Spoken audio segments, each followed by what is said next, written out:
Hello everyone, welcome to the channel. और आज हम शुरू करने वाले हैं हमारी पहली series that is C plus plus fundamentals. Just to make it clear, ये सीरीज मैं सिर्फ उन लोगों के लिए बना रहा हूँ जो सीएसई बैकग्राउंड के से नहीं है। And it will be from very basics just to make them comfortable with the concepts of computer science. और I will not go very much in depth, only a few lectures will be there. लेकिन इससे उनको काफी हद तक चीजें समझ में आएंगी, जो चीजें उन्हें कोडिंग फॉर प्रॉब्लम सॉल्विंग, जितनी कोडिंग रिक्वायर्ड है उतनी उन्हें मिल जाएगी। तो आज के लेक्चर में मैं डिस्कस करूंगा कि कंप्यूटर कंप्यूटर सिस्टम क्या होता है और उसके पीछे का आइडिया क्या है, कि साइंटिस्ट ने उसको ऐसा क्यों बनाया, और क्या उसके मेजर कंपोनेंट्स हैं, और आप उसको एक बहुत ही एब्स्ट्रैक्ट मैनर में कैसे समझ सकते हैं। तो जस्ट टू स्टार्ट, देखिए, आजकल कंप्यूटर हर जगह है। हमारी जेब में भी कंप्यूटर है। मैं ये अभी आईपैड पे लिख रहा हूँ, ये भी एक कंप्यूटर ही है। तो the idea of computer started with two automate thing. जैसे हम लोग ह्यूमन बीइंग अपना दिमाग यूज करके अपना दिमाग यूज करके चीजें करते हैं। सो द थिंग इज कि दिमाग को ही आप समझिए कि दिमाग में क्या क्या मेजर कंपोनेंट्स हैं। इसमें सबसे मेजर है कि इसमें प्रोसेसिंग पावर है।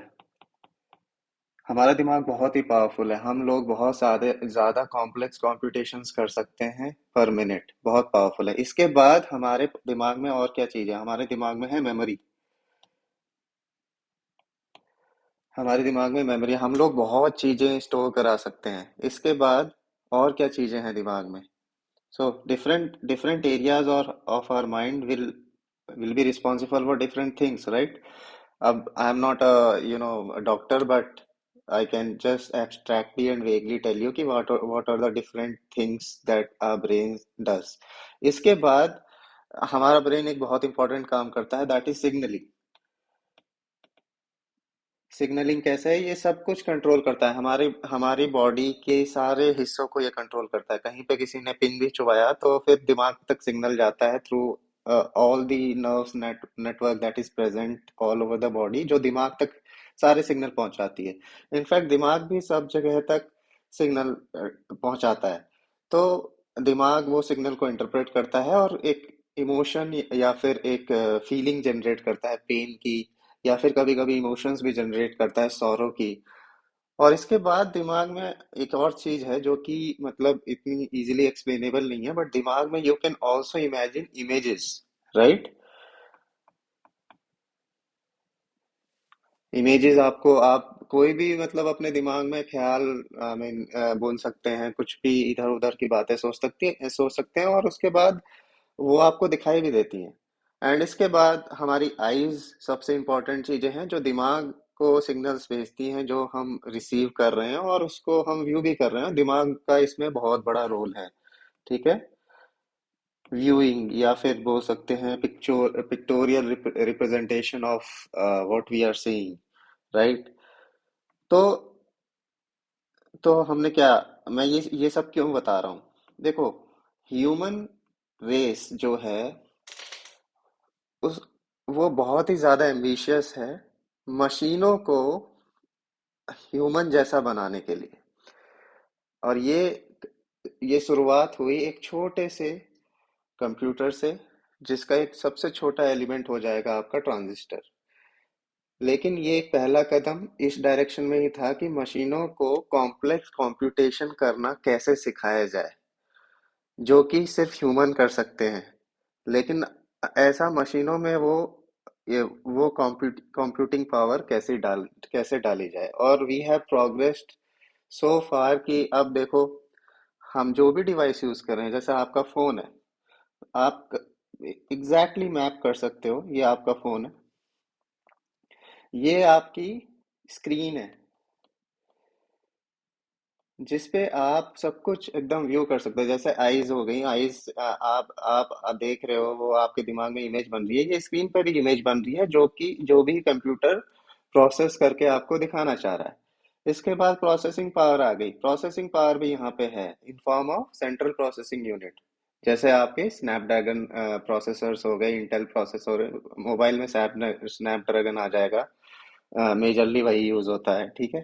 तो यहाँ पे प्रोसेसिंग हो गई, प्रोसेसिंग भी आ गई। चलो, अब देखो मेमोरी आपको पता ही है, जब भी आप मोबाइल खरीदते हैं तो आप देखते हैं कि भाई 128 GB है मेमोरी, या फिर इसमें अ, अ, और हाँ, मेमोरी भी दो प्रकार की होती है इन कंप्यूटर्स।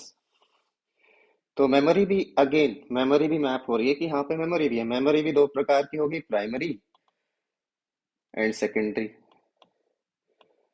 अब प्राइमरी मेमोरी क्या है? Primary memory again, primary memory वो मेमोरी है जो थोड़ी सी कम मात्रा में होती है, जिसको हम रैम भी बोलते हैं। लेकिन ये इसमें एक्सेस स्टो मतलब फास्ट इनपुट आउटपुट होता है। मतलब इसमें ये थोड़ी सी महंगी मेमोरी होती है, इसमें जो मटेरियल यूज होता है वो महंगा होता है, और थोड़ा सा प्रोसेसर के भी क्लोज बैठी होती है। तो इससे क्या है, इसमें जो आप डेटा डालते हो और डेटा रिट्रीव कर रहे हो, वो थोड़ा एक्सेस उसका फास्ट होता है। सेकेंडरी मेमोरी जो हो गई आपकी, वो हो गई आपकी हार्ड डिस्क। अब इसमें क्या है, ये थोड़ी चीप आती है, इसलिए इसका इसका साइज भी, अब रैम आपकी 4 GB होगी, 8 GB होगी, ये 128, 256, 1 TB तक जाती है। तो आप अपने कंप्यूटर के या फिर मोबाइल के स्पेसिफिकेशंस देखते ही हैं, आप हमेशा क्या पूछते हैं, इसमें रैम कितनी है और इसमें स्टोरेज कितना है। जो आप रैम बोलते हैं दैट इज प्राइमरी मेमोरी, और जो स्टोरेज बोलते हैं आप, वो आपकी सेकेंडरी मेमोरी है, जिसको हार्ड डिस्क बोला जाता है। हार्ड डिस्क इन कंप्यूटर टर्मिनोलॉजी। अब उधर तो मोबाइल में हार्ड डिस्क नहीं बोलते हैं इतना, बट है वही चीज। अब हार्ड डिस्क में क्या है, आप ये मास स्टोरेज के लिए है, जिस डेटा को आप बार बार बहुत जल्दी जल्दी एक्सेस नहीं कर रहे। मतलब रन टाइम पे कोई प्रोग्राम रन कर रहा है, उसे बहुत जल्दी जल्दी डेटा चाहिए, मतलब कुछ डेटा बहुत जल्दी जल्दी चाहिए, तो वो रैम में रन करता है इसीलिए, क्योंकि ताकि प्रोसेसिंग रैम में फास्ट होती है।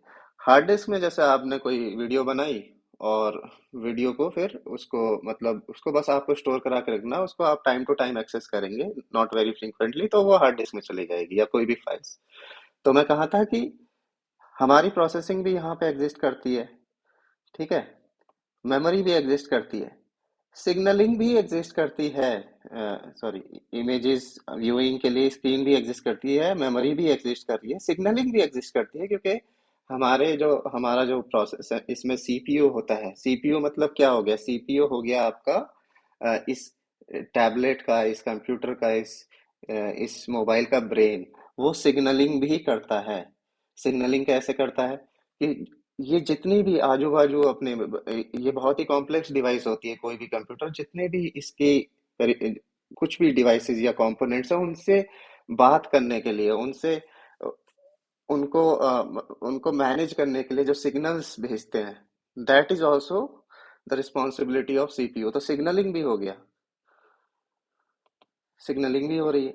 तो देखो, जो जब मैंने स्टार्ट किया था ब्रेन से, ब्रेन में जो भी चीजें हो रही हैं, जो मतलब, this is a very abstract view.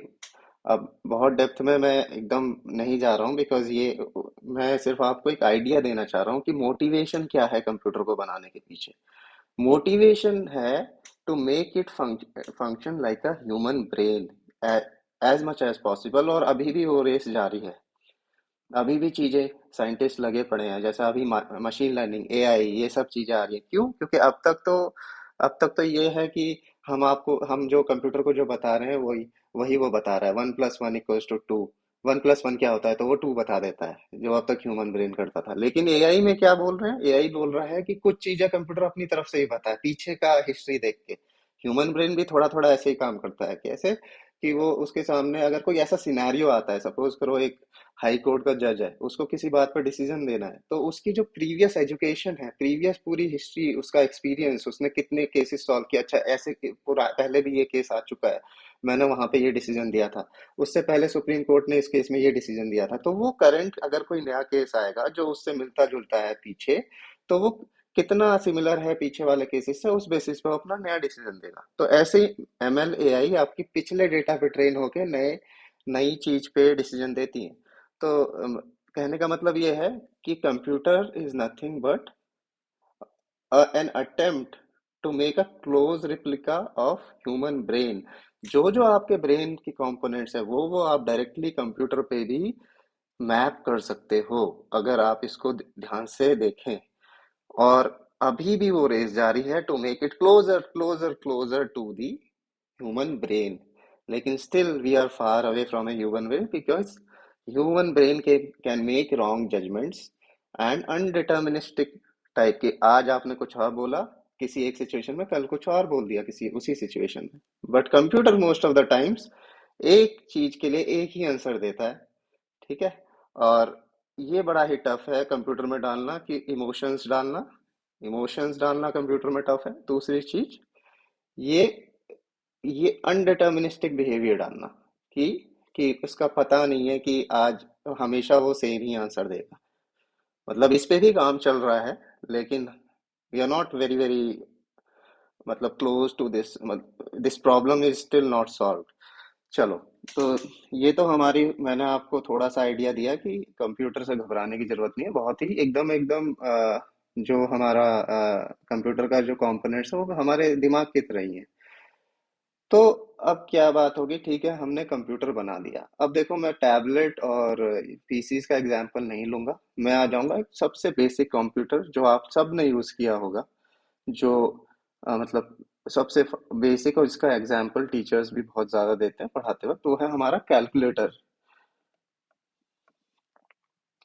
Calculator हमारा सबसे बेसिक सा कंप्यूटर है, जिसके अंदर एक प्रोसेसिंग यूनिट है, मेमोरी भी है थोड़ी है, और उसके अंदर इनपुट देने के लिए ये कीज भी हैं, ठीक है ना। इनपुट देने के लिए कीज भी है। बाय द वे, यहाँ पे इनपुट हमारी आंखों से मिलता है ब्रेन को, हमारी स्किन से मिलता है, हमारे टच सेंसेस, हमारे स्मेल सेंसेस, हमारी आंखों से विजुअल इनपुट मिलता है। इसी प्रकार से कंप्यूटर में भी इनपुट देने के काफी तरीके हैं। कंप्यूटर भी इनपुट, अगर आजकल कैमरे से इनपुट ले लेते हैं इन फॉर्म ऑफ वीडियो, नहीं तो सबसे मतलब फंडामेंटल जो सबसे बेसिक इनपुट देने का तरीका आपका कीबोर्ड भी है। तो कैलकुलेटर में इनपुट आ जाएगा आपकी नंबर कीज से, और डिस्प्ले आउटपुट आ जाता है इस स्क्रीन पे। कंप्यूटर में मैं बेसिक, सॉरी कैलकुलेटर में मैं बेसिक कैलकुलेटर की बात करूंगा, तो इसमें सबसे बेसिक ऑपरेशंस आपके हो जाएंगे प्लस माइनस डिवाइड और मल्टीप्लाई।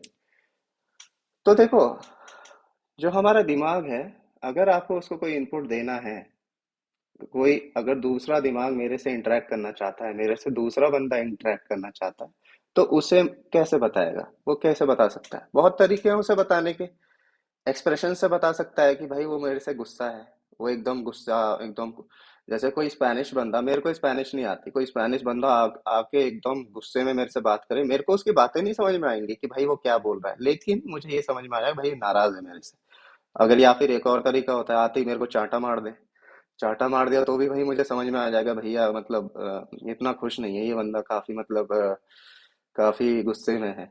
ये कुछ तरीके हैं जो मतलब जिसके लिए आपको पूरी उस स्पेनिश जानने की जरूरत नहीं है। लेकिन अगर एक सिविल कॉन्वर्सेशन आप चाहते हैं उस बंदे से, तो आपको उसकी भाषा समझनी पड़ेगी। दो तरीके हैं देखो, या तो आपको उसकी भाषा आती हो, वो जो बोले वो आपको समझ में आए, या फिर कोई आपके पास ऐसा बंदा हो जिसको वो कुछ बोले और वो आपको आपकी भाषा में बता दे। या तो आपको उसकी लैंग्वेज आनी चाहिए, या फिर आपके पास उसका ट्रांसलेटर होना चाहिए, राइट। तो ह्यूमंस की लैंग्वेज क्या है? ह्यूमंस की लैंग्वेज हो गई आपकी स्पेनिश, हो गई हिंदी, हो गई इंग्लिश, हो गई, या कोई और लैंग्वेज भी उठा लो, इटालियन हो गई, कुछ भी हो सकती है, राइट। हर मतलब जिसमें उसको ट्रेन किया गया है, उस ह्यूमन को जिसने वो लैंग्वेज सीख की है ना, तमिल तेलुगु मलयालम जो भी है। ऐसे ही कंप्यूटर की भी एक भाषा है, ठीक है। अब वो भाषा क्या है? अब भाषा वो है जो उसको आप इनपुट दे रहे हो वो उसको समझ में आए। अब जैसे कई बार आप इनपुट देते हो कि इन विजुअल फॉर्म की कैमरे से इनपुट ले रहा है, ठीक है, आपने कैमरा लगा दिया, उस पर आप कुछ नहीं, आप नाच रहे हो, कुछ कर रहे हो, फिर वो वीडियो पहुंच गई, फिर उसको आप एडिट कर रहे हो, ठीक है, वो उसके पीछे कुछ चीजें चल रही हैं वो कर रहा है। लेकिन आपको एज इट इज उसको अपनी भाषा समझानी है, उसको कुछ बोलना है। देखो, कंप्यूटर बहुत ही डम चीज होती है, वो वही करता है जो आप उसको बोलते हो। सब जगह आपने ये सुना कंप्यूटर बहुत इंटेलिजेंट होती है, ये चीज है, डिवाइस है, ये नहीं, कंप्यूटर कोई इंटेलिजेंट डिवाइस नहीं। कंप्यूटर सिर्फ वो करता है जो आप उसको बताते हो करने के लिए। और बताएगा कौन? बताना आपको पड़ेगा एज ए इंजीनियर। तो आप बताओगे कैसे? There has to be a medium to tell the computer what it needs to do. वो कैसे होगा? वो होगा, आप उस कंप्यूटर की भाषा सीख लें।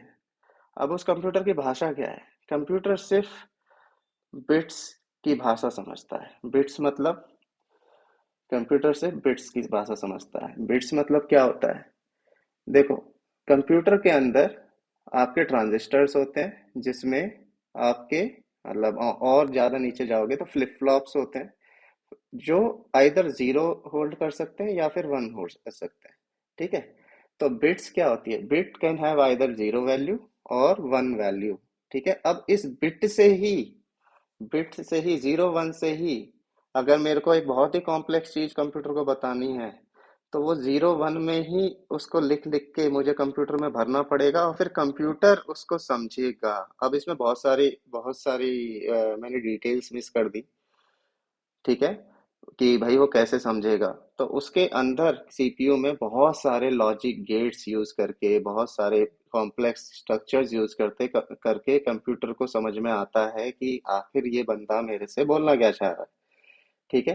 लेकिन हर चीज at the end of the day bits में, zero one, sorry, zero one, one zero, zero one, इस तरीके के सीक्वेंस में ही बन के कंप्यूटर तक पहुंचेगी। अब देखो, आप मतलब एज ए ह्यूमन, ठीक है, आप अभी भी, हम लोग इतना इवॉल्व नहीं हुए हैं कि हम बाइनरी में बात करने लग जाएं, है ना? हम हम लोगों का ब्रेन मतलब उस वे में, हमारी अपब्रिंगिंग कह लो, या उस वे में हम लोगों का ब्रेन वायर्ड है कि हमें जो नॉर्मल ह्यूमन भाषा बोलते हैं वो ज्यादा इजीली समझ में आती है। राइट? तो यहाँ पे क्या जरूरत पड़ती है कि हमको एक ऐसी भाषा मिले जो हमारे लिए सीखना आसान हो शॉर्ट टाइम में, और उससे हम कंप्यूटर को अपनी बात समझा सके। अगेन, हम जो भाषा बोलेंगे वो कंप्यूटर को डायरेक्टली समझ में नहीं आएगी, तो फिर किसकी जरूरत पड़ेगी बीच में? पड़ेगी एक जरूरत, एक सॉफ्टवेयर की, जो कि मेरी भाषा को, कंप्यूटर को जो समझ में आएगी, फाइनली उस फॉर्म में कन्वर्ट करेगा। ठीक है? तो ये जो भाषा है, ये जो भाषा है जो हम सीखने वाले हैं, वो थोड़ा सा हमारे क्लोज होती है। हमारे क्लोज मतलब ह्यूमन को समझने के क्लोज होती है। जैसे कि सी प्लस प्लस हो गई, जावा हो गई, पाइथन हो गई, पर्ल होगी। अब ये बोलोगे आप, भाई हमें तो सी एस, जो नॉन सी एस सी वाले हैं, वो तो हम बोलेंगे कि भाई ये तो हमें, ये कौन सी ये भाषा है? हम ह्यूमन से ह्यूमन ये सी प्लस प्लस में थोड़ी बात कर सकते हैं, या फिर ये तो हमें अभी भी बड़ी टफ लगती है देखने में, इसका ये ऐसा ऐसा दिखता है, इसमें कर्ली ब्रेसेस होते हैं, फिर इसमें कैर होता है, ये कुछ मैंने देखा है कोड, ये कहाँ अच्छी भाषा लगती है? देखो, इसके लिए मेरा ये आपको आर्गुमेंट है कि अभी आपने वो चीज नहीं देखी जो कंप्यूटर को समझ में आती है, तो आप उसको देख लोगे ना, तो आपको ये ज्यादा समझ में आने लग जाएगी। अभी तो वो देखी ही नहीं है आपने। तो ये इसमें फिर भी कुछ कुछ ऐसे मतलब इंग्लिश वर्ड्स यूज होते हैं, जिससे कि हम इजीली इससे इतना इतना डरने की जरूरत नहीं है। इससे बस, इसमें बहुत ही लॉजिक इन्वॉल्व है, इसमें बहुत ही कोई भी चीज करने के लिए इसमें सिंटैक्स है। सिंटैक्स मतलब कि कोई चीज आपको करनी है तो उसका एक प्रॉपर रूल्स है, सिंटैक्स है। देन इसमें बहुत सारे, हर चीज जो एक भाषा के, कोई भी, जैसे इंग्लिश भाषा ले लो, उसकी ग्रामर होती है। तो तभी आप सीखते हो, शुरुआत में जब सीखते हो तो टफ लगती है, ग्रामर सीखते हो, फिर उसमें वर्ब्स होते हैं, प्रोनाउंस होते हैं, एडवर्ब्स होते हैं, एडजेक्टिव्स होते हैं। इसी प्रकार से सी प्लस प्लस में भी हर चीज होती है कि आपको कोई चीज करनी है तो कैसे करनी है, इसकी भी रूल्स होते हैं, ग्रामर होती है। तो वही बस सीखना है, और ज्यादा डेप्थ में नहीं जाना है, जितना आपको जरूरत है उतना ही सीखना है। तो चलो ठीक है, ये एक ऐसी चीज है जो कि ह्यूमन को थोड़ा ठीक से समझ में आने की मतलब उम्मीद है, हो जाएगा। अब लेकिन ये कंप्यूटर को अगर डायरेक्टली फीड कर दो, बोलोगे भैया इस प्रोग्राम को चला दे, नहीं, ये रन नहीं करेगा। क्यों? इसको नहीं समझ में आती ना, इसको तो जीरो वन में चाहिए, उसको तो बिट्स एंड बाइट्स में चाहिए। तो वो कैसे होगा? इसके बीच में एक सॉफ्टवेयर बैठेगा, जिसको आपने सुना होगा, कंपाइलर। राइट? जो इस प्रोग्राम को कंपाइल करता है। अब को कंपाइलर का क्या काम रहता है? वो कंपाइल करता है, देखता है कि भाई प्रोग्राम सिंटैक्टिकली, मतलब प्रोग्राम में कोई एरर तो नहीं है, या सब कुछ ठीक चल रहा है प्रोग्राम, मतलब ऐसा तो नहीं है, गड़बड़ तो नहीं है कि मैं इसको फिर ट्रांसलेट करूं तो कुछ वियर्ड सही चीज निकल के आ जाए, है ना? तो वो कंपाइलर का काम है। तो कंपाइलर फिर, I am not going into the details कि और क्या क्या स्टेप्स होते हैं, लेकिन आप ये समझ लो, एज अ एज अ मतलब कोडर, जो आप लीड कोड पे या किसी प्लेटफॉर्म कोड पे, तो आप एक रन बटन क्लिक करोगे, उसमें सबसे मेजर स्टेप होता है कंपाइलेशन का, जो आपके एरर्स और ये सब ढूंढ के बताता है कि हाँ भाई आपका प्रोग्राम में एरर तो कम से कम नहीं है। वो ये नहीं बताएगा कि आपका प्रोग्राम जो आप चाहते हैं वो आउटपुट देगा कि नहीं, वो तो लॉजिकल पार्ट है उसका, वो लॉजिकल एरर चेक नहीं करेगा कि भाई आपका लॉजिक सही है कि नहीं। वो सिर्फ सिंटैक्स चेक करेगा कि भाई आपने जो लिखा है ना उसमें ए एंड द ये सब तो मिसिंग नहीं है। मतलब जैसे ग्रामर, जैसे इंग्लिश में आप क्या लिखना, आपने कोई ऐसे लिखा, ठीक है, तो टीचर आई मीन अगर आप किसी सॉफ्टवेयर को देंगे वो ये देखेगा कि इसमें मतलब ग्रामर इसकी ठीक है, ये नहीं देखेगा कि भाई इसमें जो आपके एक्सप्रेशंस हैं जो आप वो लिखना चाहते हैं वही आपने लिखा है। वो तो भी फिर एक किसी मतलब ह्यूमन ही चेक कर सकता है, राइट, कि या फिर कुछ और उसमें तिकड़म लगानी पड़ेगी। तो हमें ये सॉफ्टवेयर चाहिए होगा जो कि इस फिर सी प्लस प्लस के प्रोग्राम को कंप्यूटर को जो समझ में आ जाए उसमें ट्रांसलेट करेगा। समझ गए? तो ये चीज इस तरीके से है कि हमें लैंग्वेज सीखने की जरूरत इसलिए है ताकि हम अपनी बात कंप्यूटर को बता सके कि भाई मैं ये करना चाहता हूँ, ये कर। और फिर ये सिर्फ, अब इसके पीछे बहुत ही कॉम्प्लेक्स कॉम्प्लेक्स सॉफ्टवेयर अपना काम करते हैं जो कि इस जो हमने लैंग्वेज है उसके उससे उसके करस्पॉन्डिंग एक ट्रांसलेटर होगा जो उसको कंप्यूटर को जो समझ में आए उसमें ट्रांसलेट कर देगा। तो ये चीज है। तो दूसरी चीज, एक और चीज जस्ट टू मतलब मेक यू गाइस अवेयर, किसी इंटरव्यू में पूछ ले, ये सारी जो लैंग्वेज होती हैं, ठीक है, इनको हाई लेवल लैंग्वेज बोलते हैं, HLL, high level language. High level language क्यों बोलते हैं? देखो ये आपका कंप्यूटर है, ठीक है, इसमें इसके अंदर आपकी एक चिप है जिसको आप CPU बोलते हो। चिप के जो क्लोजेस्ट है लैंग्वेज, क्लोजेस्ट मतलब क्लोजेस्ट ये नहीं है कि उसके पास कोई बैठे, क्लोजेस्ट मतलब इन द नेचर, नेचर जितना उसको क्लोजली, जितना कम प्रोसेसिंग में उसको समझ में आ जाए, सबसे क्लोजेस्ट तो वही है कि बिट्स एंड बाइट्स में दे दो।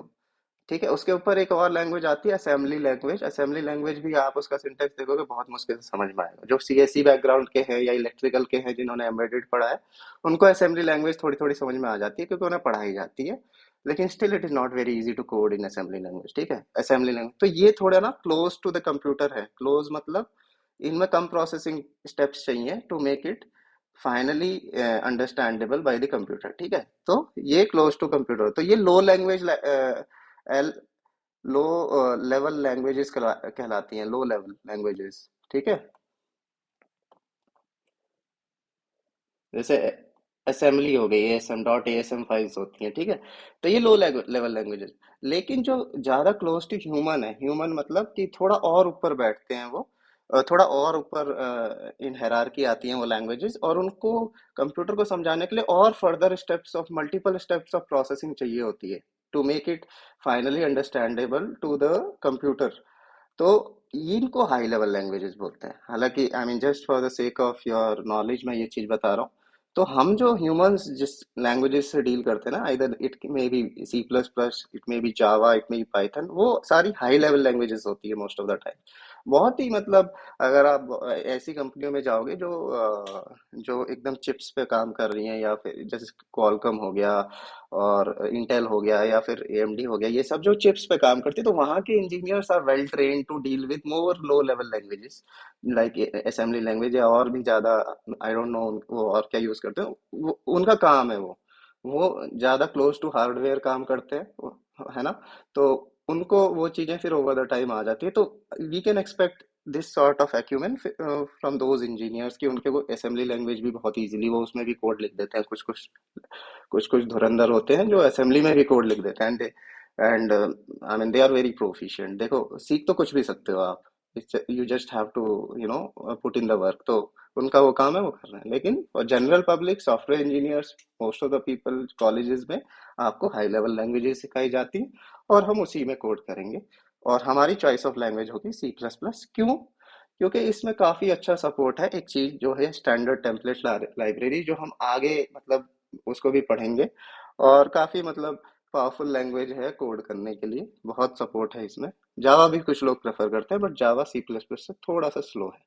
ठीक है, तो तो that is it for this lecture. I hope आपको ये समझ में आया हो कि भाई कंप्यूटर कुछ नहीं है। कंप्यूटर आपका मतलब वन ऑन वन मैपिंग हो जाती है, जो आपका ब्रेन है उसके जैसे। और आप इसको इस तरीके से पढ़ें तो आप हो सकता है कि आपको थोड़ा इजी लगे चीज़ों को याद रखने में। ठीक है। जो आप ऑलरेडी जानते हैं उससे अगर आप चीज़ों को मैप कर सकते हैं तो आपको इजीली याद रहेगा। और कहीं पे भी आप इंटरव्यू वगैरह में आपको एकदम रट के जाने की जरूरत नहीं है, आप you can easily connect and recall कि हाँ क्या चीज़ कहाँ है। तो this is it for this lecture. I start with the way I mean the first topic. अब मैं सी प्लस प्लस से जो एक एक करके जो जो चीज़ें रिक्वायर्ड है वो कवर करूंगा, तो नेक्स्ट टॉपिक में I start with C plus plus. And thank you.